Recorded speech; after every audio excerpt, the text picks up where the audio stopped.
Kana bitawng init kaayo unya mokalitra og bundak ang ulan. Unya pag kusog ang ulan, mubugnaw ang panahon, unya lami pagyud kaayo ikaon o pan or mga kakanin sama sa bingka. Hello mga kapunggak, maulan nga hapon. Ambot kong kamera ba diri ang giulan og kusog or apil pod mo kay kaganihan ning kalitra gyud og bundak ang ulan. Kini laging tugnaw ang panahon so lami gyud ikaon og kanang mga init ba nga mga pagkaon. Mao to nakauna-una ko nga magpalit ko og bingka kay duol raman sa amo. While na ako sa gawas, gi-check na lang pod nako ni ang mga iro kay basig na nga basa. Maayo na lang gani kay mga bright pod ni sila ng silong rapod. Samtang nagbagtas ko, nalabyan ako ning mga bata nga nag-enjoy gyud sa ulan. Kadumdum na dayon ko katong mga elementary pa mi nga kung muulan na gani og kusog, moadto dayon mi sa eskwelahan. Sa elementary kay naa manggoy ko andito swimming pool among tawag. Kay ang plaza bahaon man ang plaza so mao to mga ligo mi didto. Kini laging walay swimming pool sa amo ang naandan ra kay Danaw or Suba. Ang tubig pagyud nga mogawa sa gutter kanang gikan sa sin kay ang among tawag kay shower. Lipay na gid mi ana kung makaligo sa shower kay wala bayay shower sa amo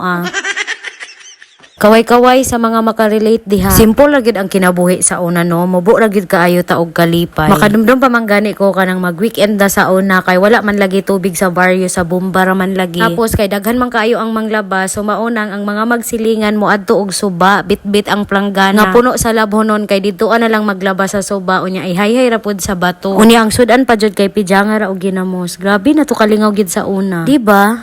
Anyways, naanaday ko sa highway. Unya ako sang gi-check kung naabay nagtinda og bingka. Kay usahay sold out man gud ni sila. So maunang ako sa gitan-aw niya. Nakita na ako nga naaman. Unya daghan pod ang nagpila. So mao to nitabok na ko diri sa dalan kay nibagtas na ko paingon didto. While nagbagtas ko, nalabyan pod ako ning mga naninda diri ag chicharon og waffle. Unya murag wala na gid ni sila kaayo napansin. Kay ang mga tawo murag naka-focus na aning bingka. Wala ra gid na dugay ni abot na dayon ko diri sa bingkahan. Unya natingala ko kay duha naman ang stall. Kaingon ko og kanang naanay bagong kompetensya ba ang DI kay parehara day ni sila duha naglahi-lahi lang kay ang isa kaning ingani kagagmay niya ang isa kay sa mga dagko. Karon papud ko kabalo nga naana po day sila dagko nga bingka nga katong murag plato kadako. Tag 35 ang isa. Dugay-dugay gyud pud ko naghulat diri halos pud isa ka oras kay daghan lagi pud ang nagpila ang kasagaran mga nakasakyanan ba or kanang mga nag-travel gani. Gihimo na nila og kanang pasalubong.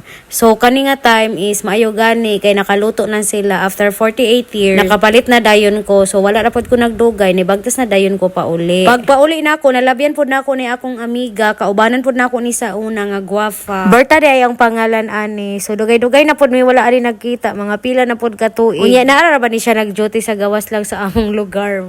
Anyways, pag humana ko diri na mainit na dayon ko sa balay. Ano ang ilang bingka guys, dili kaayo pagod-pagod karon. Dali na siguro ni nila kay daghan mga guduguan. Daghan ang mga nagpila as in mga nakasakyanan pa. So mao nilang bingka kasi garan kay pagod jud kaayo. Ganahan ko di kaayo tamis, dili pod kaayo tab-am sakto lang. Pero maglisod mo og palit ani diri kay sold out per me maghulat-hulat ka. Kay daghan gid ang pila. Ingon akong gipalitan ba nga sold out na per me, luoy daw sila kay wa sila paniud tuhay. Kay daghan na gyud gapaman. Mao siya ang bingka. Partneran og kape valor 1,000. Solve. So mao to diri ra ko mga kapunggak. Salamat na pod sa pagtan-aw ninyo sa another 3 minutes sa akong live. Kung niabot na kaani nga part, please ayaw kalimot og like and share. Bye mga kapunggak, amping ang tanan. Bye-bye.